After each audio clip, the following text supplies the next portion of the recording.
बारे में। तो यहाँ पर देखिए वर्क हीट हीट कैपेसिटी का डिस्कशन करते हैं, ये हमारा नेक्स्ट टॉपिक है और इसको डिटेल में और अच्छे से समझिएगा। तो यहाँ पर देखिए हम लोग क्या देखते हैं, जो वर्क है, वर्क क्या होता है आप लोगों को भी पता है, वर्क एक तरह से जो हम लोग काम करते हैं, ठीक है, जिसमें हम लोग क्या करते हैं, अपनी मस्कुलर और मेंटल एफर्ट लगाते हैं। कोई मुझे एग्जाम्पल बताइए, ऐशा बताइए, give me one example of ma'am work. Muscular और मेंटल एफर्ट्स का। नहीं, वर्क का एग्जाम्पल, वर्क क्या होता है, वर्क बताइए मुझे, एक एग्जाम्पल बताइए, वर्क करता है कोई ऐसा बताइए। मैम अगर हम लिख रहे हैं तो वो भी एक वर्क है। Okay, very good. तो और ये बताइए मुझे, अच्छा फोर्स पता है क्या होता है, फोर्स? मैम फोर्सेस तो वही होती है ना जो कि हम किसी ऑब्जेक्ट के ऊपर लगाते हैं, लाइक अगर हम किसी पेन को उठा रहे हैं, उसको उठाने में जो हमारी ताकत लग रही है वो भी एक फोर्स है। Yes right. हाँ, तो यहाँ पर जो हम लोग ये डिस्कस करें ना, work heat and heat capacity, तो वर्क भी हमारा फोर्स से ही रिलेटेड है। कैसे? क्योंकि जब हम कोई वर्क कर रहे हैं तो उस पर भी तो फोर्स लगा रहे हैं, वहां पर भी तो यस एनर्जी मैम। लग रही है। तो यहाँ पर हम लोग जब डिस्कस करने जा रहे हैं जो वर्क और हीट कैपेसिटी का, तो हम डिटेल में पढ़ेंगे पहले वर्क के बारे में। वर्क जैसे ये कह सकते हैं, हम कोई बॉडी पे फोर्स अप्लाई कर रहे हैं तो वो एक तरह का कोई काम कर रहे हैं, वो तो हमारा काम है। लेकिन जो हम फोर्स एग्जर्ट कर रहे हैं कोई भी बॉडी पे, वो बॉडी क्या कर रही है, वो हमें एक्शन शो कर रही है, means like one place to another जा रही है, ठीक है, कुछ मोशन में देखने को मिल रहा है। तो ये सारा किससे को रिलेट करता है, वर्क से। अब यहाँ पे ये वर्क के बारे में बता रहे हैं कि if however there is no displacement there is no work. ये तो पता ही है सबको, अगर डिस्प्लेसमेंट नहीं होगा तो कोई वर्क नहीं होगा। अब यहाँ पर इन्होंने एक एग्जाम्पल दिया, आयशा आप रीड करिए जरा। Just give me a minute. Yes ma'am. Read it. We say work is done greater the displacement for the work. However, there is no displacement, there is no work. For example, suppose you start pushing a wall, there is no work irrespective of the force applied by you, as well does not move. These examples on mechanical work can be used to give a definition of work. Okay, तो यहाँ पर ये यही बोल रहे हैं कि अगर हम कोई भी डिस्प्लेसमेंट नहीं करेंगे तो वहाँ कोई वर्क नहीं होगा। इट मीन यहाँ पर एक वॉल का एग्जांपल इन्होंने दिया, इवन हम लोग अगर एक टेबल और चेयर को भी, जब तक इसमें हम लोग क्या करेंगे, फोर्स अप्लाई नहीं करेंगे, वो मूव नहीं करेगी, ठीक है। तो ऐसा तो नहीं है खुद से हो जाएगी, तो यहाँ पर क्या, हमको यहाँ पे फोर्स अप्लाई करनी पड़ेगी, उस पर वर्क करना पड़ेगा। देन हमें क्या देखने को मिलेगा, हमारी जो बॉडी है वो हमें मूव करते दिखेगी। और साथ ही साथ यहाँ पर अब वर्क की भी बात करेंगे तो एक मैकेनिकल टाइप का वर्क होता है जिसमें कुछ मेंटल एफर्ट्स होते हैं, वो हम डिटेल में पढ़ेंगे। अभी फिलहाल के लिए वर्क में जो है वो इतना है, आपको इतना समझना है, there is no displacement there is no work. अब यहाँ पर ये डेफिनेशन एग्जैक्ट आप देख रहे हैं, there is a transfer of some kind of energy from one person to the object and this transfer of energy is called work. ये exact definition है, इसको एज इट इज आपको लिखनी होगी कि वर्क क्या होता है, ठीक है। थोड़ा सा गड़बड़ हो गया बट कोई नहीं, आपको समझ में आ रहा होगा। Therefore, we may define work to transfer of energy. You may see in the figure. अभी हम लोग एक डायग्राम देखेंगे जिसमें हमें क्लियर हो जाएगा। और बेसिक मैंने आपको वर्क बता दिया है। अब हम लोग कोई भी काम करते हैं, इवन हम कोई चीज कैरी करते हैं, है ना, या फिर ये कर सकते हैं, हम रीडिंग कर रहे हैं, राइटिंग कर रहे हैं, या फिर जॉगिंग कर रहे हैं, तो ये सारा एक तरह से वर्क ही तो होगा, जिसमें हम क्या कर रहे हैं, एक काइंड ऑफ एनर्जी को क्या कर रहे हैं, एग्जीक्यूट कर रहे हैं उसमें। अभी अब हम इसका एक्सप्रेशन देखेंगे, मैथमेटिकल रिस्पेक्ट में इसको समझेंगे। देखिए हमारा बेसिकली जो वर्क का फॉर्मूला होता है वो होता है W equals to F into S. तो ये हमारा बेसिक फॉर्मूला है, जहां पर हम क्या देखेंगे, जहां हम देखेंगे कि हमारी जो एनर्जी होती है वो ट्रांसफर होती है वन प्लेस टू, ये तो पता ही चल गया, वन मीडियम टू अनदर। अब यहाँ पर ये एक चीज और बता रहे हैं कि अगर in such a case the kinetic energy of the object would decrease on equivalent amount of energy will transfer from the object to the person। इन्होंने बोला है जो काइनेटिक एनर्जी कोई भी ऑब्जेक्ट की अगर वो डिक्रीज करती है, तो जो भी एनर्जी हमारी ट्रांसफर होने वाली है वो हमारे एक ऑब्जेक्ट से दूसरे ऑब्जेक्ट में ट्रांसफर हो जाएगी। ये जो फॉर्मूला है ना, W is equal to F into S. W is work, F is हमारा जो है वो क्या है, हमारा एक तरह से फोर्स है, और एस हम ये कह सकते हैं कि कोई डायरेक्शन कह सकते हैं, या फिर हम ये कह सकते हैं स्पीड कह सकते हैं कि कितना वहां पे लग रहा है। तो ये फॉर्मूला आपको एज इट इज लिखना होगा। कोई और हाँ, निगेटिव वर्क की बात की, निगेटिव वर्क क्या कहलाता है, तो देखिए निगेटिव वर्क वो होता है जिसमें हमारा क्या होता है, वर्क डन जो हो रहा है वो प्रॉपर अप्लाई नहीं हो रहा है, they are a part of a negative work. अब हम लोग डिटेल में इसको और पढ़ते हैं। मैम निगेटिव वर्क के अंदर वर्क डन जीरो होगा। हाँ। Okay ma'am. The energy transfer to or a form an object by means of a force acting on the object the work is said to be positive if the energy is transfer to the, देखिए यार नाम से ही पता चल रहा है, अगर आपके जो वर्क है वो इजिली क्या कर रहा है, मतलब एक पॉजिटिव डायरेक्शन में ट्रांसफर हो रहा है, तो वहां हमारी एनर्जी इंक्रीज होगी, और जहां एनर्जी डिक्रीज होगी वहां पे वो हमारा निगेटिव का पार्ट होगा। तो यहाँ पर ये जो आप देख सकते हैं अलग से ही लिखी होगी, a quantity of energy that flows across the boundary of a system by means of force during a change in its state, and it's completely convertible into a lifting of a mass in its surrounding। Basic अगर हम क्या करते हैं, अगर हम work को अगर हम ऐसे समझे तो ये कह सकते हैं कि कोई भी हम जब वर्क करते हैं तो उसमें क्या होता है, हमारे कुछ सर्कमस्टांसेस होते हैं जिन्हें जिस पे हम करते हैं उस चीज को। ठीक है, एक minute class.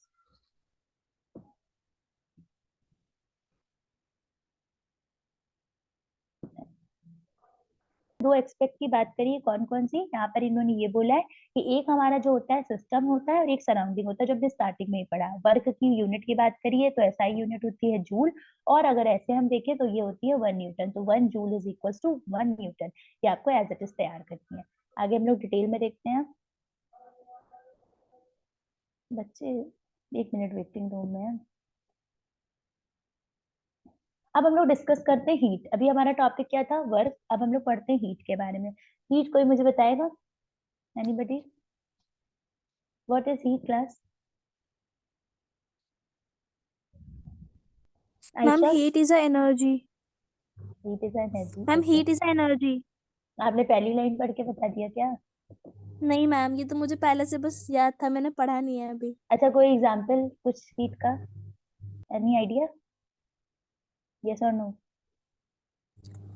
Ma'am basically heat तो जैसे कि अगर कोई फायर है उस हिसाब से भी बोल सकते हैं ना कि वो हीट है। और ये रोशनी जो होती है हमारे सूरज की, वो हमारे टेम्परेचर से जब किसी चीज के अंदर आती है तो वो भी हीट प्रोवाइड करती है। ओके, ठीक है। तो बेटा हीट का मैं आपको एक एग्जांपल छोटा सा बताती हूँ। जैसे हम लोग घर पे, अभी आप लोग चाहे तो इसे कर भी सकते हैं, if you have any time. तो आप क्या करिए, पेपर के छोटे छोटे से टुकड़े टाइप नहीं होते, जैसे कि पीसेस टाइप के, वैसे कर लीजिए, और उसको रखिए, और एक स्केल जो हम लोग नॉर्मल स्केल यूज करते हैं उसको रब करिए अपने अपने सर पे, ऐसे करके रब करिए, या कहीं हाँ जैसे कि मैम, वो आप लोग। हेयर्स पे जो हम उसको हाँ, रब करते हैं देन वो यस ऊपर की तरफ उठ के आ जाते हैं ना, yes activities yes starting yes, में थी। हाँ हाँ, ये होगी, आप लोग ने पढ़ी भी होगी। तो सिंपल एग्जांपल है जिससे आप हीट समझ सकते हैं। तो उसमें क्या होगा, वो जो पीसेस ऑफ पेपर होंगे वो क्या होंगे, वो जाके स्टिक हो जाएंगे उस स्केल पे। वाई? बिकॉज वहां पर क्या होगी, वहां पर एक तरह का थर्मल कांटेक्ट हो रहा होगा उन दोनों के बीच में। अभी हम उसे डिटेल में पढ़ेंगे तब आपको बताते हैं। बेसिक इतना, वहां पे हीट जनरेट हो रही होगी।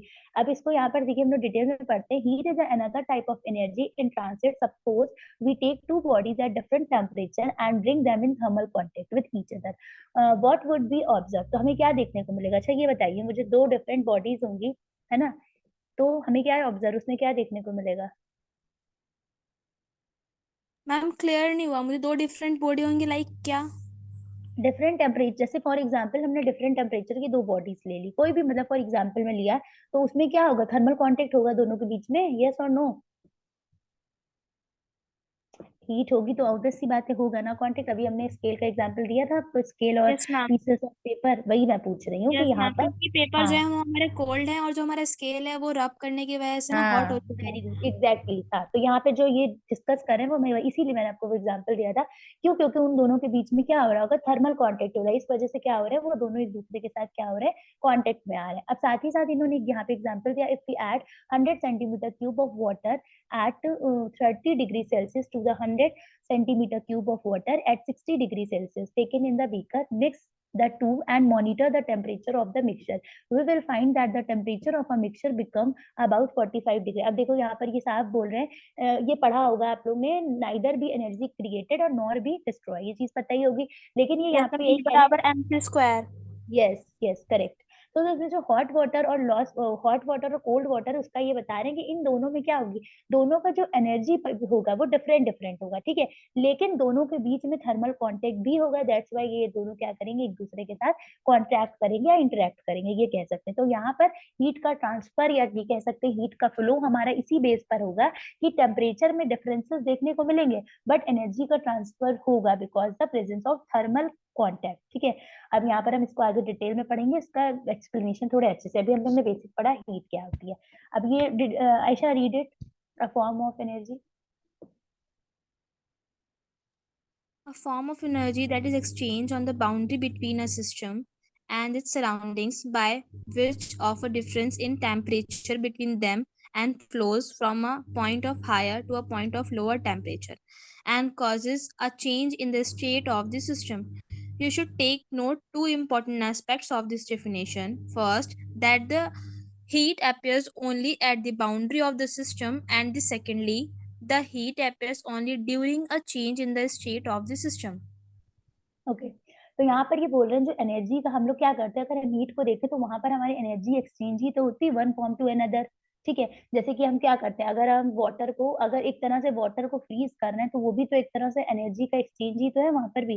तो यहाँ पर ये बोलना चाह रहे हैं, इनका ये कहने का मतलब है जो डिफरेंस हमें देखने को मिलता है टेम्परेचर में, उसके उस वो तो हो गई, लेकिन साथ में वहां पर हमारी एनर्जी भी फ्लो होगी। और कब, कौन से पॉइंट पे, higher point to lower point. और जो क्या मतलब जो क्या शो करेगा, जो कि हमको एक स्टेट शो करेगा जिसमें हमें क्या देखने को मिलेगा, जहाँ पे हमें हीट फ्लो देखने को मिलेगा जो भी हमारी पर्टिकुलर बॉडी है उसमें। अब यहाँ पे साथ ही साथ ये भी बोल रहे हैं heat appears only at the boundary of the system. ठीक है, सिस्टम की जो भी बाउंड्री होती है वहीं पर हीट अपियर होगी, and the heat appear only during the change, या फिर हमारा जो भी सिस्टम है वो चेंज हो रहा होगा तब तो हीट हमें इन दो ही कंडीशंस में देखने को मिलेगी।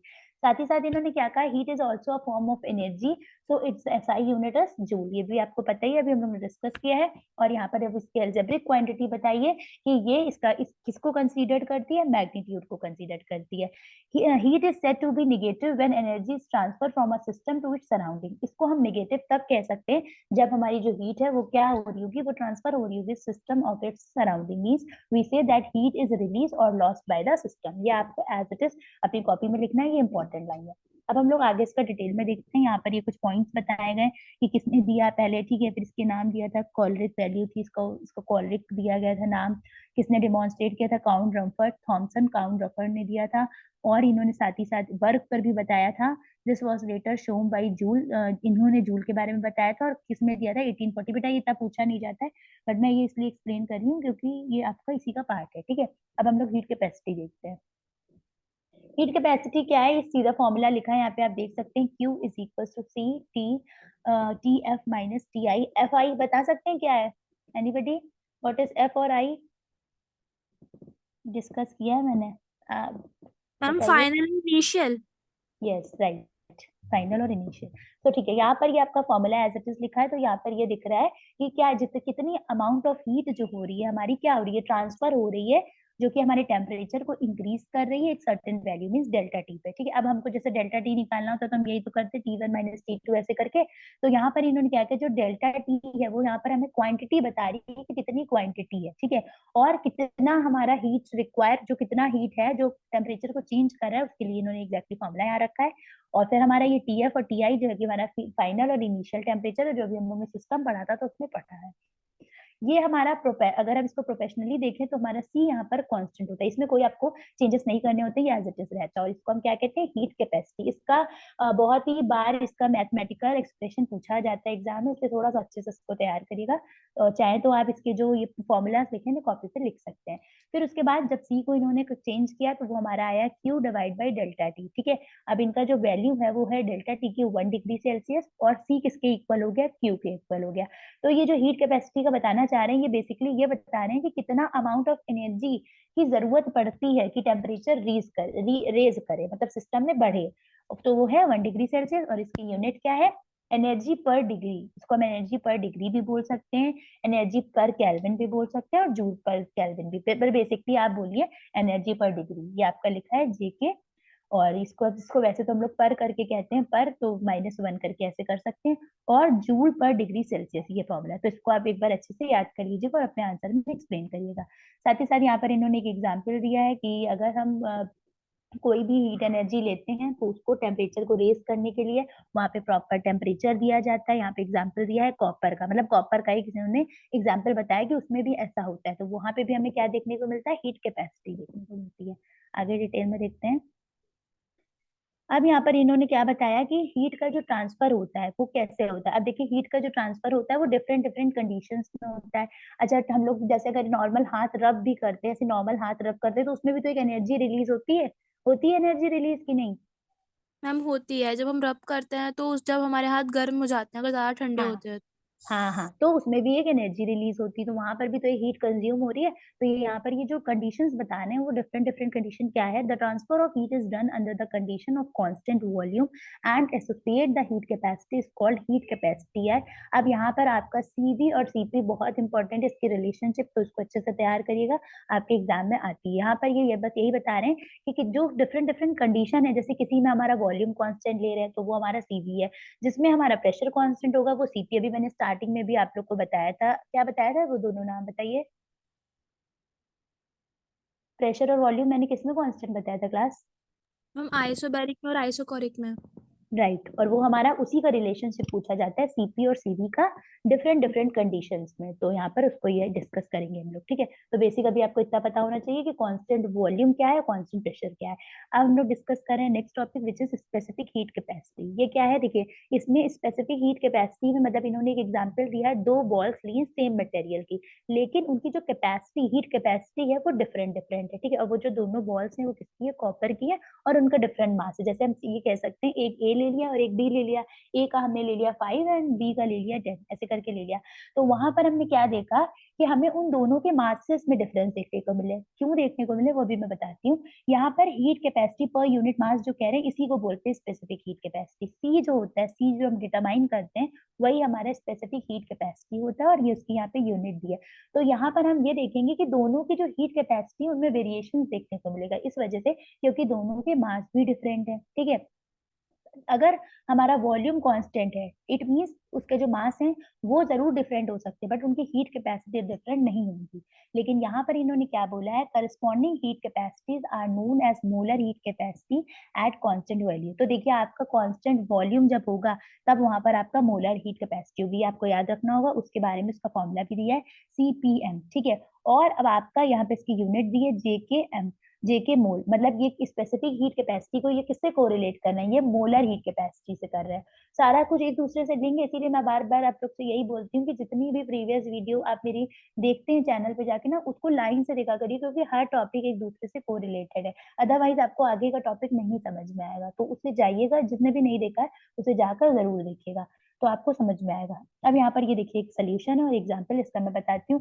यहाँ पे इन्होंने क्या लिया है, एक आपका हीट लिया है जो कि सप्लाई हो रहा है 5.0 मोल ऑफ वाटर में। कितना टेम्परेचर दिया है, 25 डिग्री सेल्सियस। और इन्होंने क्या कहा है कि वो जो टेम्परेचर है वाटर का वो इंक्रीज करा है 80 डिग्री सेल्सियस। अब यहाँ पर आपको हीट कैपेसिटी निकालनी है, साथ ही साथ मोलर हीट कैपेसिटी और स्पेसिफिक हीट कैपेसिटी निकालनी है। तो देखिए क्लास, जब तक आपको फॉर्मूले नहीं पता होंगे तो आप नहीं कर पाएंगे, तो फॉर्मूले तो आपको याद करने पड़ेंगे। उसके बाद we will put the value, जैसे क्यू क्या है हमारा 20.70, वो पुट कर देंगे। डेल्टा टी निकालने के लिए final minus initial means 80 minus 25 which is 55K। तो हमारा क्या निकला है, टेम्परेचर निकला है, डेल्टा टी निकला है, और क्यू हमें पता ही चल गया। अब हमने क्या किया, इस एक्सप्रेशन को ट्रांसफॉर्म करा और वैल्यू पुट करी, लास्ट में हमको मिल गया 376.36 जूल पर किलो। ये जो है ये हमारा क्या निकल के आया, हीट कैपेसिटी। बट अभी हमको मोलर हीट कैपेसिटी भी निकालनी है और स्पेसिफिक हीट कैपेसिटी। तो अब हम देखते हैं, देखिए मोलर हीट कैपेसिटी का फॉर्मूला था, हम लोग ने पुट किया सी। अभी हम लोगों का हीट कैपेसिटी निकल के आया 37.36, वो हमने रखा, उसको डिवाइड किया, हमारी वैल्यू निकल गई। आपको फॉर्मूला जब तक नहीं याद होगा आप इस टाइप के क्वेश्चंस नहीं कर पाएंगे। तो फॉर्मूले याद करिए और उसके बाद वैल्यू पुट करिए, देन आंसर आपका आ जाएगा। फिर ऐसे ही यहाँ पर स्पेसिफिक हीट कैपेसिटी का भी निकाला है। और अब हम लोग ऐसे अब समझ गए, उसको ऐसी डिटेल में आपको करने होंगे, बस फॉर्मूले अच्छे से तैयार करने हैं। अब हम सीपी और सीवी के बारे में पढ़ते हैं। देखिए, सीपी और सीवी जो है ये हमारा एक सॉलिड लिक्विड सिस्टम भी कह सकते हैं, लेकिन दोनों में मासेस डिफरेंट होते हैं, ये चीज मैंने बताई थी आपको। ये जो एक्सप्रेशन है ना, इसको आप ऐसे ही एग्जैक्टली याद कर लीजिए, CPM minus CVM is equal to R. यहाँ पर जो हमारा आर होता है वो गैस कांस्टेंट होता है, और बाकी ये जो दोनों है ये हमारी हीट कैपेसिटीज होती है, किस पे डिपेंड होती है, टेम्परेचर पे डिपेंड होती है। अब वो जो टेम्परेचर होता है वो जो जैसे जैसे सिस्टम में रेस करता जाता है वैसे वैसे टेम्परेचर चेंज होता जाता है। बाकी देखिए इतना बेसिक, ये सारा जो आपका यूनिट 2 का पार्ट है, अभी यूनिट 3 में आपकी हर एक यूनिट एक दूसरे से लिंक है, तो अभी हम लोग यूनिट 3 जब पढ़ेंगे ना डिटेल्स में, तो उसमें आपका सीपी और सीवी भी क्लियर हो जाएगा। अब यहाँ पर एक क्वेश्चन है, यहाँ पे 0.5 mole of an ideal gas is taken in a container at 298 K, by what amount would its heat capacity at constant pressure be more than its heat capacity at constant volume. अब यहाँ पर आपको क्या निकालना है, heat capacity. तो अगर आपको फॉर्मूला पता होगा आप वैल्यू पुट करके इजिली निकाल लेंगे। अब हम लोग जो यूनिट 3 डिस्कस करेंगे उसमें बहुत से टॉपिक हैं, लेकिन यहाँ पर हमारे एक दो टॉपिक्स हैं जो अभी हमें डिस्कस करने हैं, वो है रिवर्सिबल और इरिवर्सिबल प्रोसेस। तो देखिए, रिवर्सिबल और के नाम से ही पता होगा क्या होगा। कोई बताएगा व्हाट इज रिवर्सिबल और इरिवर्सिबल? मैम रिवर्सिबल मीन्स तो यही होता है ना कि जो कि रिवर्स हो सके, और इरिवर्सिबल प्रोसेस वो होता है कि जो कि रिवर्स ना हो सके, पलटे नहीं प्रोसेस। हाँ, मतलब कि हमारा जो भी चेंजेस है ना वो हमें सिस्टम में ना देखने को मिले। तो और यहाँ पे आप देखिए पढ़ सकते हैं, the same change can be achieved irreversibly in a one और अ फ्यू स्टेप्स। तो यहाँ पर जो रिवर्सिबल और इरिवर्सिबल की बात कर रहे हैं वो हमारी किससे बात करें, हमारी केमिकल रिएक्शंस की रिलेटेड बात करें। मतलब जो रिएक्शंस हमें देखने को मिलती हैं उनमें उनकी स्टेट ऑफ सिस्टम चेंज नहीं होने चाहिए, वो हमारे पार्ट उसको ही उन्होंने दोनों पार्ट में बताया, एक रिवर्सिबल और इरिवर्सिबल। भैया मैं स्टेप बताती हूँ, एक मिनट।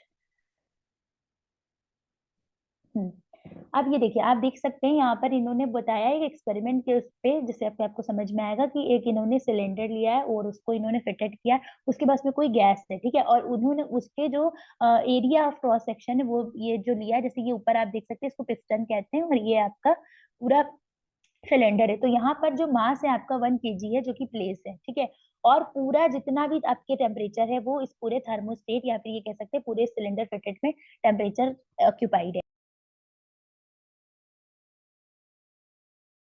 फिर इन्होंने क्या बोला है कि जो हमारा वॉल्यूम होता है वो एक इनिशियल प्रेशर पे इक्वल होता है एटमॉस्फेरिक प्रेशर के। तो यहाँ पर ये लाइन इन्होंने क्या बोली, the pressure exerted by the mass of the piston let's call pressure अब P1। देखिए P1 इसी को इन्होंने दिया है जो हमारा प्रेशर एक्सर्ट कर रहा है पिस्टन के मास पे, ठीक है। अभी हम डायग्राम दिखाते हैं आपको तो समझ में आएगा। तो आप ये देख सकते हैं, इसमें आपका क्या देखें, एक में आपका है P1 V1 और T, और दूसरा है आपका P2 V2 और T।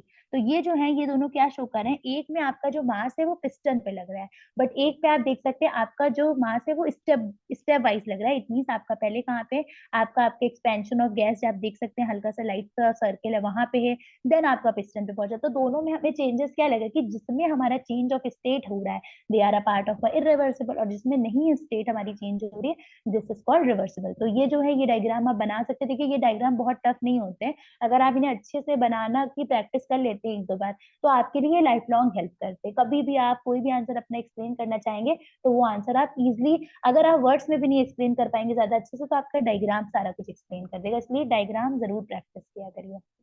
अब यहाँ पर इसकी मैं ये एक तरह की एक्सप्रेशन है इसकी भी बात कर रही हूँ। यहाँ पर ये क्या है, work is equal to W1 is equal to minus P2 bracket V2 minus V1। ये आपका फॉर्मूला है जो हमारा स्टेट ऑफ सिस्टम को डिटरमाइन कर रहा है, जिसमें हमारा प्रेशर है, वर्क है, वॉल्यूम है, ठीक है। वर्क जो होता है वो हमारे एक सिस्टम को क्या करता है, सिस्टम को डोनेट करता है, और उसके बाद वो किससे सराउंडेड होता है, वो हमारा एक प्रोसेस है इससे सराउंड होता है। जैसे कि वर्क अभी हम लोग पढ़ के आए थे W is equal to F into S, ठीक है। तो ये किससे कोरिलेट कर रहा है, ये हमारे इस फॉर्मूले से रिलेट कर रहा है, W1 is equal to minus P2 bracket V2 minus V1 bracket close. तो यहाँ पर हमें क्या देखने को मिल रहा है, यहाँ पे हमें देखने को मिल रहा है कि जो प्रेशर है वो एक दूसरे के अपोज है। कैसे, 1 atmospheric pressure plus pressure due to the 1 kg mass, the compression work would be, अभी वो हम देखेंगे। मतलब पहला हमारा एक्सप्रेशन ये बन गया W1 is equal to minus P2 V2 minus V1, और दूसरा हमारा बन गया W2। तो हमारा जो हम W निकालते हैं, वर्क निकालते हैं, वो हम ऐसे भी निकालते हैं कि W1 प्लस W2। तो यहाँ पर हम दोनों को जब ऐड करेंगे तो हमें जो हमारी स्टेट 1 है उससे हमें स्टेट 2 मिल जाएगी और फिर हमें स्टेट 1 मिल जाएगी। हम इसको ये कह सकते हैं कि एक तरह से यहाँ टोटल, जैसे हम लोग टोटल एनर्जी पढ़ते हैं ना, वैसे यहाँ पर टोटल वर्क अप्लाई हो रहा है, जिसको हम क्या कर रहे हैं, work is equal to W1 plus W2 को जब सॉल्व कर रहे हैं तो हमको प्रॉपर मिल जा रहा है कि हमारा प्रॉपर वर्क है क्या, ठीक है। साथ ही साथ उसका ये फॉर्मूला है कि V2 में से V1 माइनस करेंगे तो हमें V पता चल जाएगा, और हाँ P1 में से P2 माइनस करेंगे तो हमें V पता चल जाएगा।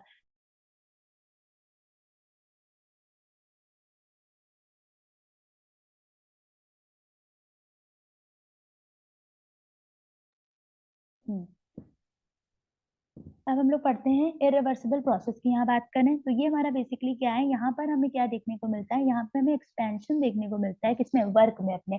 एक्सपेंशन का मीन्स हम ये कह सकते हैं कि हमको चेंजेस देखने को मिलते हैं। अब यहाँ पे मैंने बताया था जैसे हमारी स्टेट जो होती है वो चेंज होती है, तो वहाँ पे क्या होता है, हमको क्या देखने को मिलता है, वहाँ पे हमें वेरिएशन देखने को मिलता है, मतलब जो हम अज्यूम किए होते हैं वो चीज वहाँ नहीं देखने को मिलती है। तो सिस्टम और सराउंडिंग का टॉपिक एक बार आप अच्छे से पढ़ लेंगे तो आपको समझ में आ जाएगा इरिवर्सिबल और रिवर्सिबल प्रोसेस क्या होता है। बेसिक आपका वो जो मैंने डायग्राम एक्सप्लेन किया है वो जो उसमें आपको क्लियर है कि आपका V1 क्या है, आपका आपका टेम्परेचर क्या है, आपका इनिशियल प्रेशर क्या है, आपका एटमॉस्फेरिक प्रेशर क्या है। तो आपको एज इट इज आपको वहां पर ऐसे ही डायग्राम को बनाना होगा। और अगर आप उसको अपनी ओन लैंग्वेज में उसको लिख कर भी एक्सप्लेन कर सकते हैं तो आप उसे एक्सप्लेन कर सकते हैं।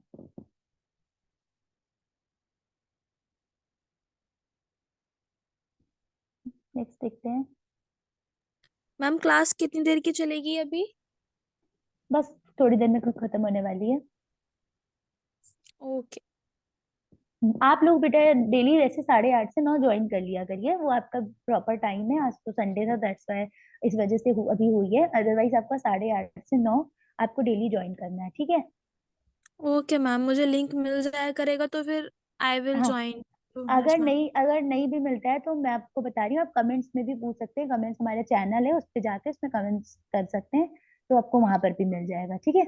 Okay ma'am. ओके, तो यहाँ हमने इरिवर्सिबल प्रोसेस का देख लिया, बस एक दो और बचा है, उसके बाद कंप्लीट हो जाएगा। वेट।